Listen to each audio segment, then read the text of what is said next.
Lepo pozdravljeni na današnji konferenci za medije. Dovolite, da predstavim najprej sodelujoče strani varuha, namestnica Kornelija Mrzel na moji desni strani, namestnik Tone Dolčič in svetovalec pri varuhu Lan Vošnjak. Odsotna sta dva namestnika, in sicer je Jernej Rovšek na službeni poti v tujini, sicer bi se nam danes pridružil.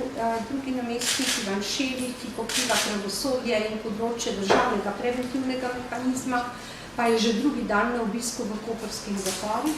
Včeraj sem bila tudi sama tam, bilo je zelo veliko zanimanja obsojencev in pripornikov, zato da se pogovorijo z varuhom, zato sta s kolegom Gačnikom danes ponovno odpotovala tja. Najprej bi vam morda predstavila statistične podatke, ker se srečujemo šele drugič letos, imeli pa smo še 5 novinarskih konferenc na terenu.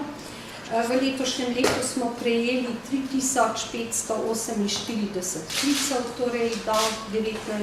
maja. In prejeli smo tudi 1128 pobudnic in pobudnikov. Doslej smo poslovali v 5 krajih, torej v 5 občinah po Sloveniji in se pogovarjali s 145 pobudniki. Sama pa jih sprejemam tudi na sedežu, glede na to, da je veliko želja za osebne pogovore. Tako jih je bilo v mojem mandatu doslej že 271 takih želja. Sem precej na tekočem s pogovori, in sicer je čakajočih, ki imajo že termin 8 in le 4 pobudniki še čakajo na določitev termina za pogovor. Poudariti moram, da se bližamo izdaji letnega poročila za 2014 leto, je v zaključni fazi tiska, tako da bo v juniju nekako že išlo in tudi predano predsedniku Državnega zbora. Morda bi omenila le nekaj dogodkov, čeprav menim, da ste z vsem zelo natančno seznanjeni, glede na to, da vsak petek pošiljamo e-novice. Pred kratkim smo bili v Mežici, ni bilo zunanje poslovanje, ampak zunanji dogodek v okviru srečanja z nevladnimi organizacijami z področja okolja. Veseli nas tudi odziv, kajti beremo, da so otroci napoteni na preglede krvi, kajti ugotovili smo, da gre za povišano vsebnost svinca pri otrocih, in prav je, da na tem področju zdravstvo opravi svojo nalogo in ugotovi, ali gre za ogrožanje zdravja otrok. Sicer pa smo, tako kot smo že poročali, s sanacijo Mežiške doline zadovoljni. Medtem ko je Celjska kotlina večja problematika, zaradi tega smo se minuli petek srečali s predstavniki Ministrstva za okolje in prostor. Takrat smo govorili o pereči temi Celjske kotline, pa tudi o dimnikarski službi. Prejšnji teden v četrtek, 14. maja, pa smo imeli tudi zelo uspešen posvet na Pravni fakulteti v Ljubljani s 320 udeleženci.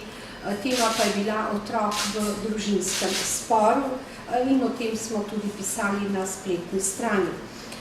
Danes torej osnovni namen današnje konference pa je predvsem v tem, da vas seznanimo z na novo, torej danes vloženo zahtevo za oceno ustavnosti. Mi dobivamo veliko pobud za oceno ustavnosti, temeljito jih preučujemo, to terja tudi veliko dela, priprav. V njih odločamo kolegijsko, kolegij ima 7 članov, torej poleg mene 4 namestniki, generalna sekretarka in direktorica strokovne službe. Temeljito preučimo razloge za in proti, seveda je to kar odgovorno delo, ker ne želimo obremenjevati ustavnega sodišča, vlagamo jih takrat, ko menimo, da so res kršene ustavne pravice. Tako smo v 20 letih vložili 25 zahtev za oceno ustavnosti, 1 ustavno pritožbo. Do obravnave nekaterih niti ni prišlo, ker so se med tem tudi morda zaradi nas že spremenili zakoni in tako niso bile več relevantne. Z vloženimi in obravnavami zahtevami pa smo uspeli, recimo pri odpravi uklonilnega zapora, razveljavitvi 143. člena Zakona za uravnoteženje javnih financ, kjer je 26,000 slovenskim upokojencem bila diskriminatorno znižana njihova pokojnina. Prav tako smo uspeli pri zaščiti arhivov psihiatričnih bolnišnic, na področju prisilnih upokojitev po ZUJF-u, pa tudi razlogu za ugotavljanje identitete, ki ne more biti zgolj videz osebe, šlo je za 35. člen zakona o policiji. Delno smo uspeli doseči spremembe tudi na področju zakona o mednarodni zaščiti, 2 člena sta bila celo razveljavljena. Ta hip imamo v proučevanju kar nekaj pobud za vložitev zahteve za oceno ustavnosti. Na Ustavnem sodišču sta odprti še 2 zadevi, in sicer zakon o bančništvu, ki je razumeval Slovenijo v minulem letu, zahteva za oceno ustavnosti zakona o duševnem zdravju, ki pa je že od konca leta 2012 na Ustavnem sodišču. Torej, danes pa bomo spregovorili o zahtevi za oceno ustavnosti nekaterih določb zakona o uveljavljanju pravic iz javnih sredstev.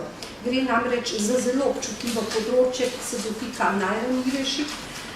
To zahtevo za oceno ustavnosti, ki smo jo danes dopoldne vložili na Ustavno sodišče, pa bo predstavil kar avtor, to je svetovalec pri varuhu, gospod Jan Borštner.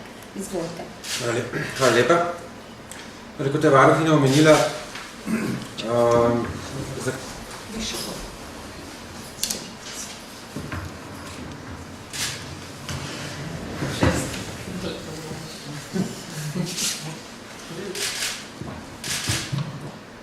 zahteva gre danes ven, in sicer v obliki, kot imate tudi vi pred sabo. Zato bom tudi mogoče malo poenostavil ene stvari, kar si lahko podrobno še tudi kasneje preberete. Torej, prva mogoče zelo pomembna informacija je, da mi na te težave različno opozarjamo Ministrstvo za delo že odkar je ta zakonodaja sprejeta, se pravi, to je začetek leta 2013. Določene stvari dejansko prisluhnejo, večinoma pa ne. In ker dejansko nismo uspeli s svojimi pozivi in opozorili, smo se odločili za to potezo, ki je po našem mnenju skrajna. Torej, težjih potez v bistvu nimamo. Izpodbijamo 4 oziroma 3 določbe navedenega zakona o uveljavljanju pravic iz javnih sredstev in pa eno določbo pravilnika, ki se tudi nanaša na uveljavljanje pravic iz javnih sredstev. Zdaj, prva problematika se nanaša na preživnine. Ustavno sodišče je že v letu 2006 odločilo, da takrat veljavni zakon o socialnem varstvu v 27. členu ni skladen z ustavo. Imel je pa takšno ureditev, da se je celotna preživnina, ki jo je otrok dobil, štela v prihodek njegove družine. Ustavno sodišče takrat je ugotovilo, da je treba kljub vsemu ločiti med tem, kaj je del preživnine, ki je nujno potreben za preživljanje otroka, kaj je pa del, ki se pravzaprav lahko nameni za neke skupne potrebe družine, se pravi najemnino, stanovanja, elektriko in tako naprej. Zakonodajalec je potem stvar na videz popolnoma drugače uredil, torej v obstoječi ureditvi, in sicer tako, da je uredil, da se preživnina všteva v prihodek družine samo do zneska minimalnega dohodka, ki bi ga otrok prejel, torej če poenostavim, to je približno nekaj manj kot 190 evrov.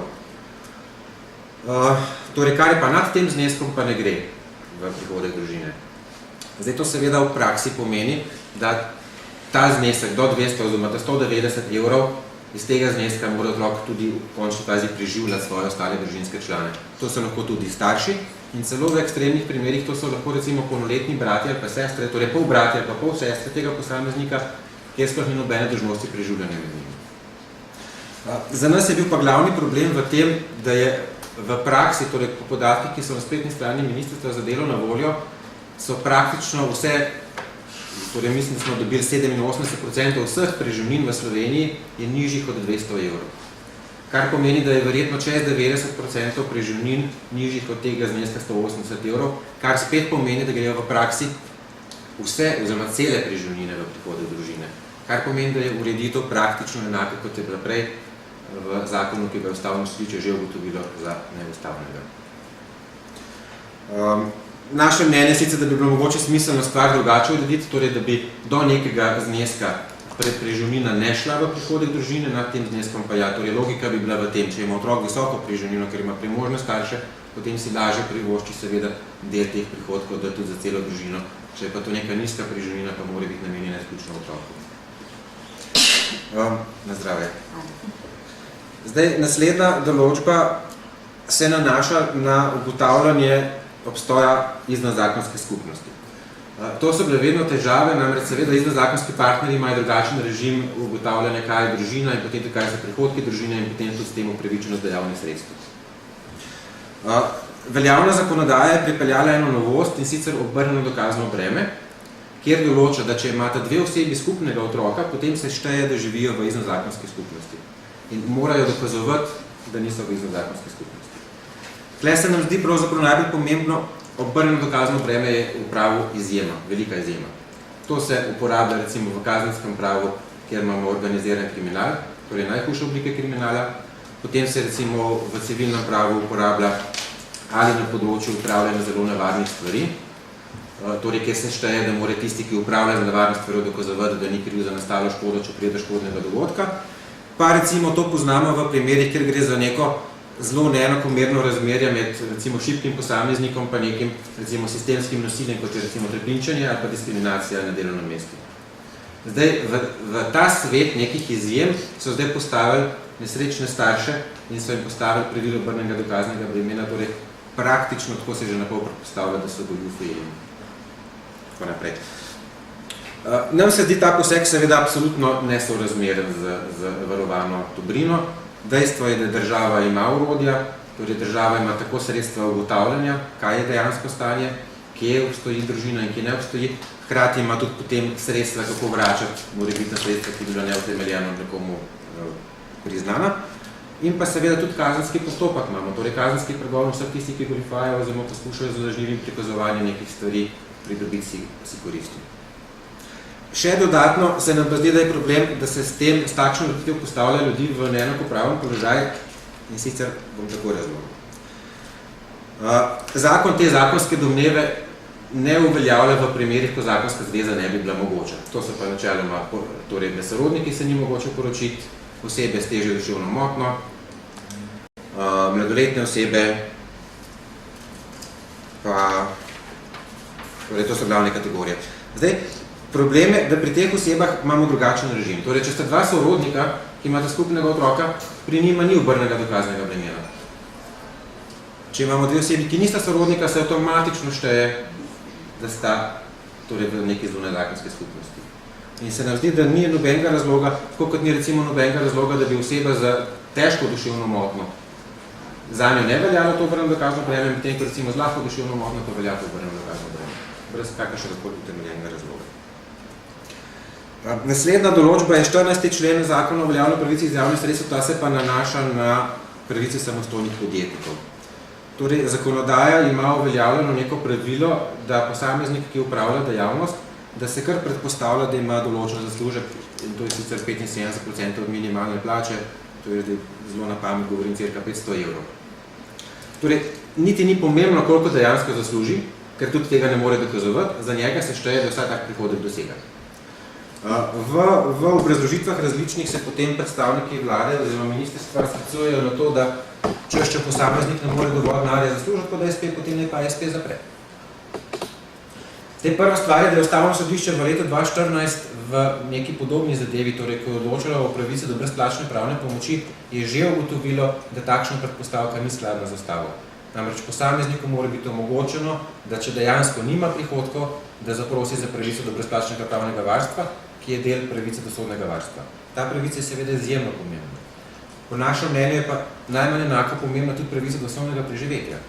Ta pravica se pa seveda zagotavlja tudi z recimo denarno pomočjo pa z ostalimi sredstvi javnimi. Torej, če pri dostopu do pravnega varstva to ni ustavno, potem po našem mnenju zagotovo to ne more biti skladno ustavo tudi, kada gre za dostop do pravice do osnovnega preživetja in s tem tudi seveda dostojanstva.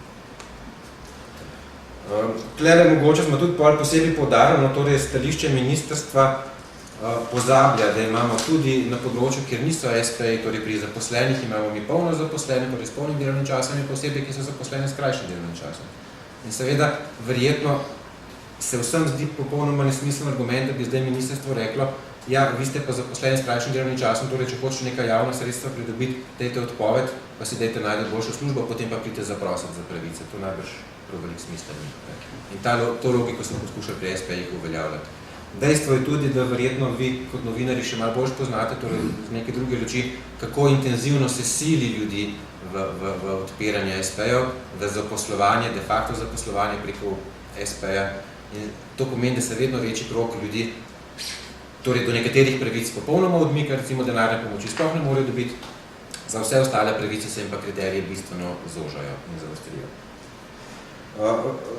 Navezava na podjetnike, tokrat ne na samostojne podjetnike, ampak na družbenike gospodarskih družb, je tudi potem ta navedeni pravilnik, 7. člen, jaz zdaj imena ne bom govoril, ker je dolgo, ko imate zelo lepo napisanega.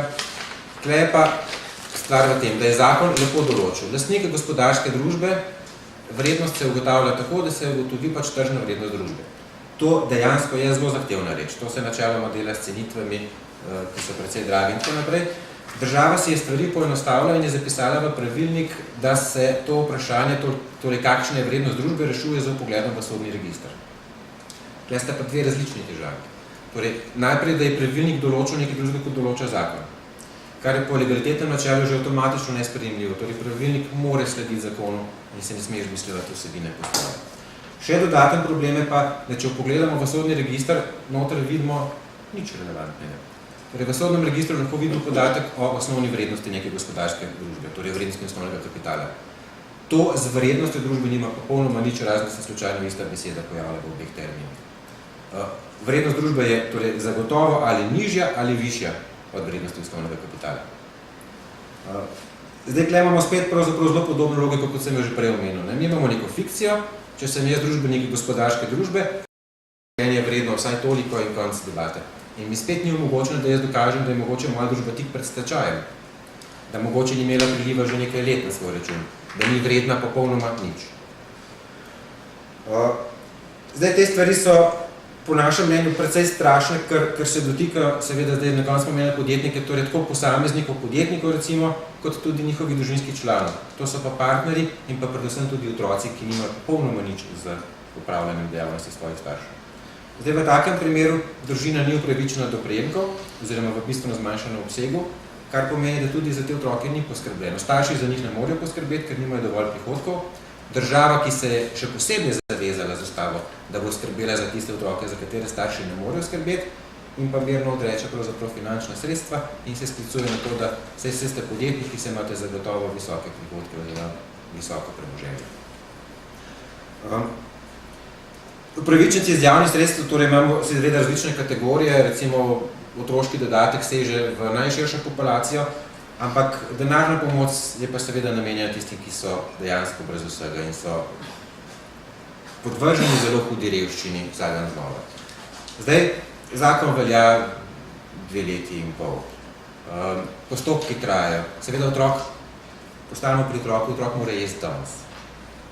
Ravno iz tega razloga smo ustavljamo sodišču predlagati tudi začasno zadržanje, ker mislimo, da se enostavno ne da odlagati in otrok ne čaka in mogoče bo potem dobil čez, ne vem, 2 leti nazaj denar za svoje preživljanje pred 2 leti, ki mu pa seveda najbrž ne more več zelo veliko koristiti.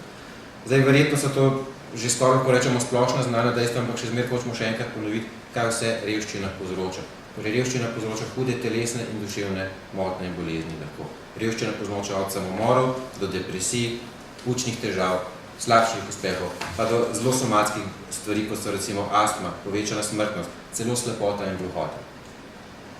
Kar pomeni, da ne smemo predvsem nobenega otroka pustiti v takem položaju niti en dan, če to ni nujno potrebno, seveda. Nikoli ne sme biti nujno potrebno. Mogoče samo še dodatno, da pri samem pravilniku, torej ustavno sodišče lahko te navedene določbe razveljavi, medtem ko pri pravilniku ima pa tudi možnost, da to določbo odpravi, kar pomeni, da učinek velja za nazaj. Tudi to smo seveda predlagali, to pa predvsem zato, ker nas moti ena logika, ki jo zaznavamo, da je precej močna. Torej, država sprejme predpis. Pa ni pomembno, ali mi ali drugi opozori se jo na problematiko, opozori se jo na protiustavnost, ampak to načeloma nobenega ne moti. Redki posamezniki se prebijajo po pravni poti lahko do sodišča. Te redki posamezniki lahko na sodišču tudi uspejo, ampak tak uspeh, ker samo njima koristi nikomu drugemu. Torej, množica ljudi, ki kot prvo se ne more privoščiti odvetnika, kot drugo v upravnem postopku nima pravice do brezplačne pravne pomoči, ker tam tega ne poznamo. Torej, dejansko ne znajo sestaviti vlog, ne vejo, kaj napisati, prepuščeni so, pravice izgubijo. In mi želimo, da se država enkrat zaveže, da če povzroča težava, da je potem vsaj poskuša tudi za nazaj poravnati. Hvala lepa. Hvala, gospod Vošnjak.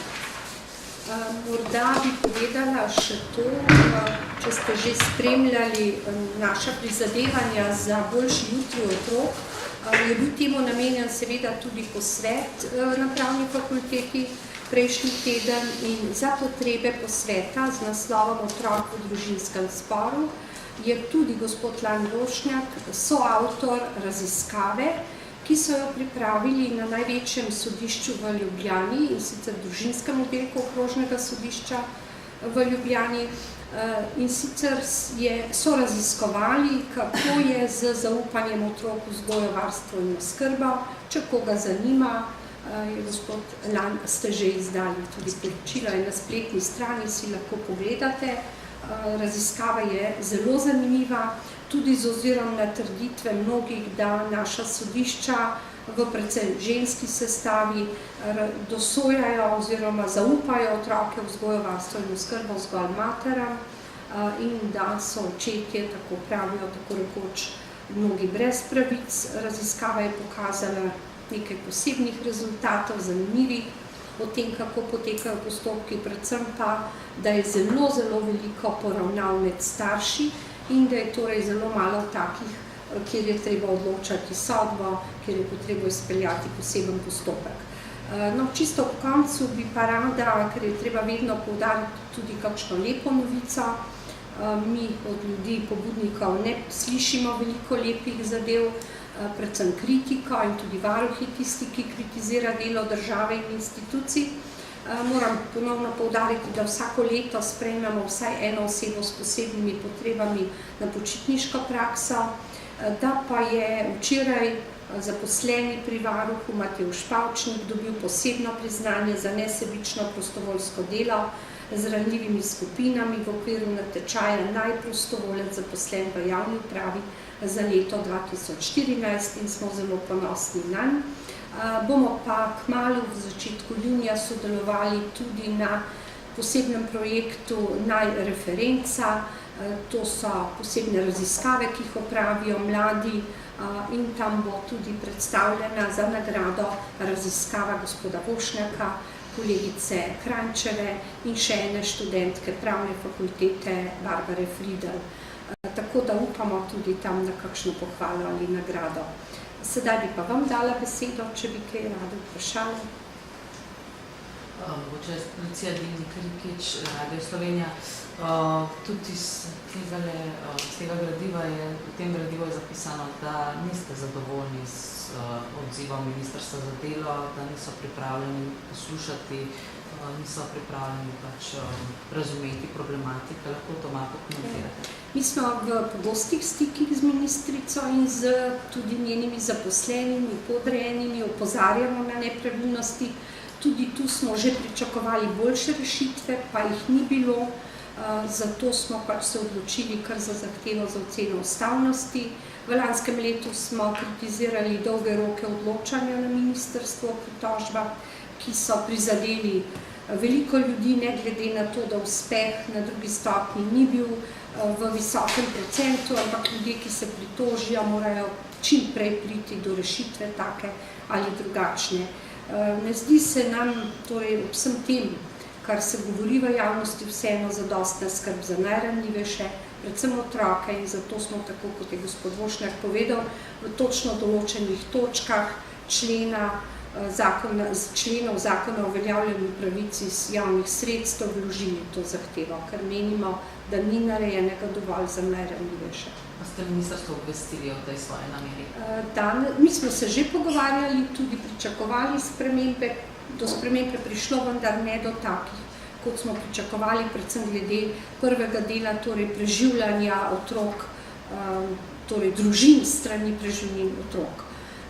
Sproti jih obveščamo, mislim pa, da je prav, da naredimo to potezo in da odloči ustavno sodišče, v nekaterih delih celo je že odločalo in pričakujemo ugoden razplet. Je pa tako, da verjetno ministrstvo ima podatke in ve, da je to pa toliko preživljen tako nizkih, se pravi, se domneva, da pravzaprav niso imeli pravzaprav v resnici namena tega popraviti.